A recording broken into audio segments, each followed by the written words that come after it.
Marketing's about values. This is a very complicated world. It's a very noisy world. And we're not going to get a chance to get people to remember much about us.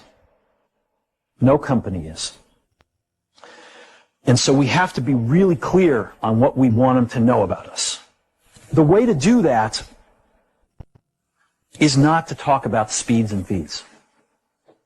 It's not to talk about MIPS and megahertz. It's not to talk about why we're better than Windows. The dairy industry tried for 20 years to convince you that milk was good for you. It's a lie, but they tried anyway. And the sales were going like this. And then they tried Got Milk, and the sales are going like this. Got Milk doesn't even talk about the product. Matter of fact, it focuses on the absence of the product. But the best example of all, and one of the greatest jobs of marketing the universe has ever seen, is Nike. Remember, Nike sells a commodity. They sell shoes. And yet, when you think of Nike, you feel something different than a shoe company. In their ads, as you know, they don't ever talk about the products. They don't ever tell you about their air soles and why they're better than Reebok's air soles. What does Nike do in their advertising? They honor great athletes, and they honor great athletics. That's who they are. That's what they are about. Our customers want to know who is Apple and what is it that we stand for. Where do we fit in this world?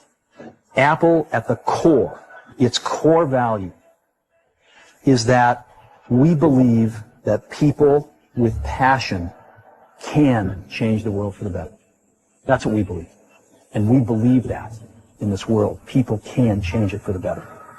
And that those people that are crazy enough to think they can change the world are the ones that actually do. A lot of things have changed.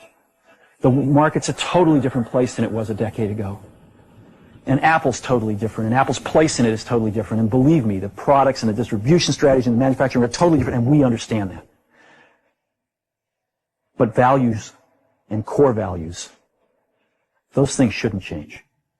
The things that Apple believed in at its core are the same things that Apple really stands for today.